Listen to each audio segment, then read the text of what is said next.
So today we're going to talk about a country shoe. And not just any old country shoe. We're going to talk about the country brogue. This is, in my opinion, the epitome of a country brogue.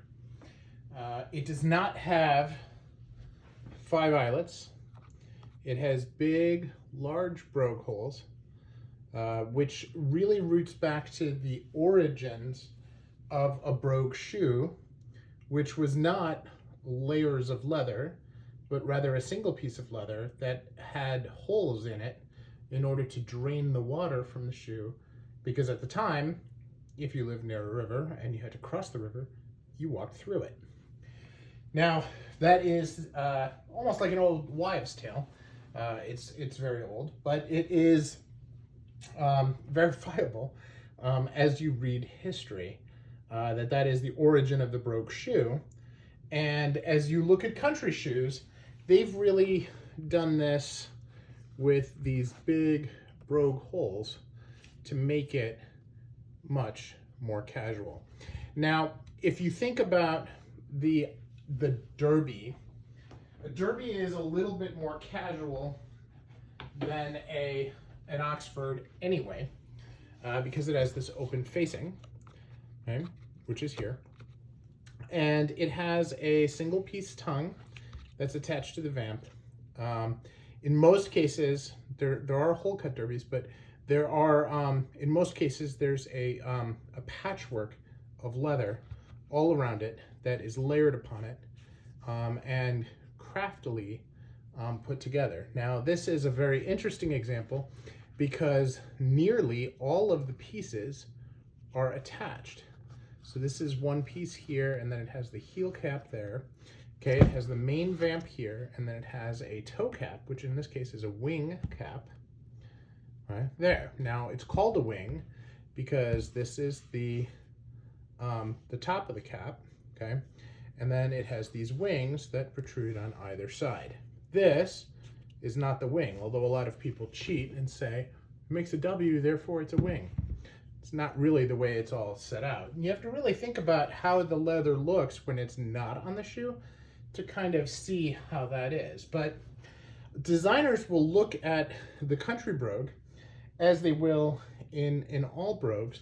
And one of the things that's interesting is the length of this wing and how that relates to the rest of the shoe. And a lot of it can be seen in this gap here, and whether or not that gap is long, whether there's a long narrow gap or it's wide like it is here.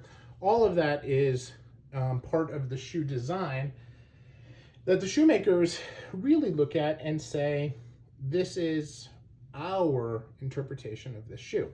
Now, this is a Cheaney Avon, Joseph Cheaney and Sons, which is run by the Church family. Yes, that's the same Church family that started Churches after they bought out of Churches, which is owned by Prada. They actually bought the Cheaney company and have been running that ever since. And it's a great family tradition of shoemaking. And the craftsmen at Cheaney are very, very good. They have a training program and almost like they have an apprenticeship program, exactly like an apprenticeship program. And I'm going to include a small graphic of a couple of folks that are graduating that apprenticeship program now, just to illustrate kind of how they do it. But it's really, think of old school craftsmanship, and they continue to bring it on this day. Now, shoe crafting has a long tradition of apprentices, and you can see there are different shoemaking guilds. There's a very, very big one in France. There's a very big one in Italy, Germany, as well as the United Kingdom. And Cheaney is obviously a part of that. So it's an interesting side of shoes. And as you're getting more into shoes, it's interesting to understand how people learn the craft of making shoes. And a lot of it is working at the hands of a master, and then ultimately going off and doing your own designs and building your own shoes. Some of the most famous shoemakers in the world in the high end and I'm thinking of folks like Hiro and Yohei Fukuda, started as apprentices and worked their way through many different houses, and then ultimately developed their own school or their own style. And Yohei Fukuda, as an example, trained in the UK with a number of those houses.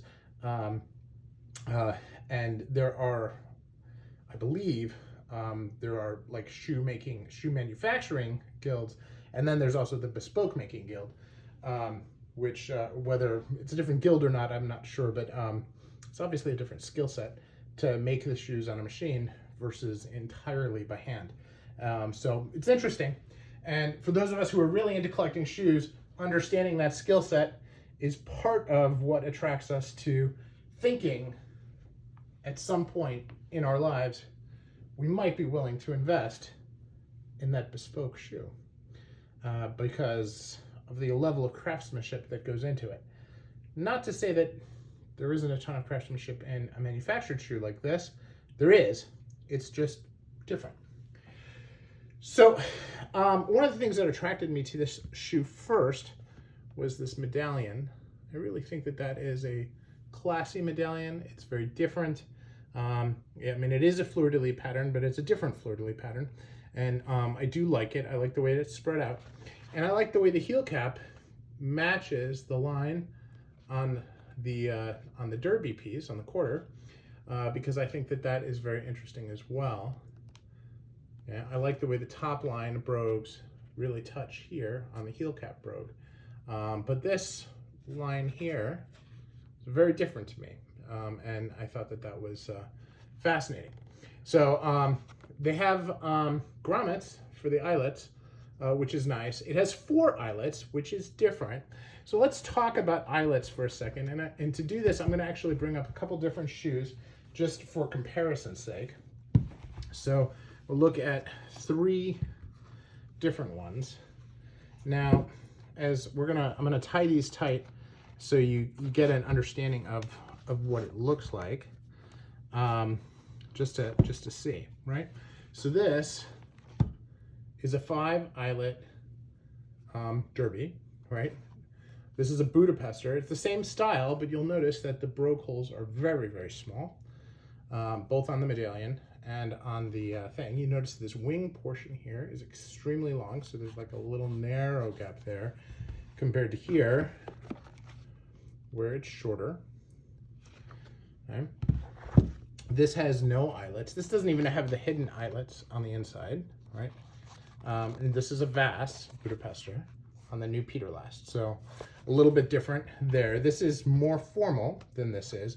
The sole is narrower. The material is different. Now, I had a custom patina done on this. So the patina would be questionable, but I mean, the light color is obviously also informal, but these large brogue holes and these grommets do take down the formality, in my opinion, more significantly than the brogue holes. Although, if you look at this shoe compared to that shoe, it really screams out casual versus formal. And then this is a Heinrich Dinkelacker. This only has 3 eyelets, which has a completely different look because it has this big angle here, which exposes more of the vamp. So another look there. Now, of course, the length of the wing, right, of the wing cap can be different as well. You can also call it a wing tip. That is also perfectly logical and reasonable and normal. And so you can see kind of how different that is on each of the shoes. And then the medallions themselves. So this has this kind of wide fleur-de-lis with this pattern with a lot of space in the circles. Sorry, it helps if I actually show it here. So it has this wide space here. So it's kind of like widened. Then you have another fleur-de-lis, which is very intricate, has a lot of different holes in it, all kind of crunched together, but this goes all the way around the wingtip, right, all the way down to right near the welt. All right, and this one, of course, has space below it, and this one has space below it as well. You can see this is a more intricate closed pattern. okay? But also, if you look carefully, is also the fleur-de-lis. So interesting how you can have 3 shapes of the same shape on 3 different shoes of a similar style. Now, but I wanted to point out the 5, the 4, the 3, what a difference that makes. And here, you know, if you look at the relative size of the facings, it's about the same on 5 versus 4. The only difference is that the spacing of the laces is much different. Now, they chose a big hole for the lacing here, which makes it more casual. They chose the grommet, which makes it more casual. And then they chose this huge rope, like shoelace, compared to this, which makes it more casual still. Okay, so here you have 3, but a clearly cleaner line here, less manufactured, so a little bit more formal than this one, although this has this giant goitre welt, this has this very large rubber sole. Again, ways of making the shoe more casual. So this is another country brogue with very large holes, longer wings. But again, today's focus is really on the Cheaney. So as you think of Cheaney, and you think of, you know, this is my only shoe from Cheaney, and I decided to buy this because, you know, a lot of the things I mentioned really intrigued me, and I wanted to see how Cheaney would do a rubber sole. It is a day-night sole, which is not surprising. And when you look at the, you know, we talk a little bit on the channel about stitch density and the way the cobbler who's putting the shoe together in the manufacturing factory actually stitches this together. This is the 360-degree welt. And you can see the stitch density on this is okay. It's not super tight, okay, but it's not bad. I would say that this is nearly equivalent to like an Allen Edmonds, which is good, but you know, not great if that's the only measure that you use to go by. Now the rest of the shoe is put together very well. The quality of the leather is very good. The feel of the lining is very good. And again, these broguing, you know, you get a little bit of, that's off a little bit. You know, small little details. If you spend a lot of time looking at it, you can tell that there's a lot of handwork here and that they do have a tolerance for error versus, you know, throwing everything out, which is normal, right? Factory made shoe, you gotta get 100 of them off an hour, you're gonna have some imperfections that you're gonna have to live with. They do a nice job burnishing it. The color is called Autumn Leaf for obvious reasons. And at the end of the day, it's just a very good looking shoe. It has a very big welt, okay, which is very thick, and that's attached directly to the leather sole with no midsole. I think, actually, now that I look at it, I might be wrong. So I'm gonna do a real close-up here. There is a different layer of welt and midsole. That means that there is a leather midsole in between. So if you look carefully, you can see it. See that kind of the black, then the brown, and then the dark gray for the rubber. That's what I'm talking about.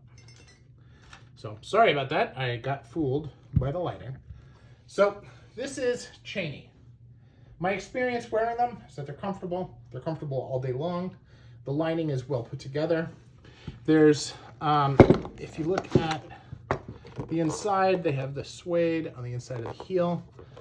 They do have a sock, or they have the heel pad here, which is minor, but it's a leather insole. And generally speaking, very well put together shoe. And, you know, good shoes, made in England, reasonably priced, and should last a long, long time. So, when you talk about price, these are going to be right in the Allen Edmonds list price arena, somewhere between $375 and $450. And you get what you pay for. They are worth it. They're not a hand-welted shoe, but they do a pretty good job considering it's a mass production. So thank you for taking the time to watch. I'm interested in your feedback and any questions that you have. Let me know, and I look forward to chatting with you. Take care.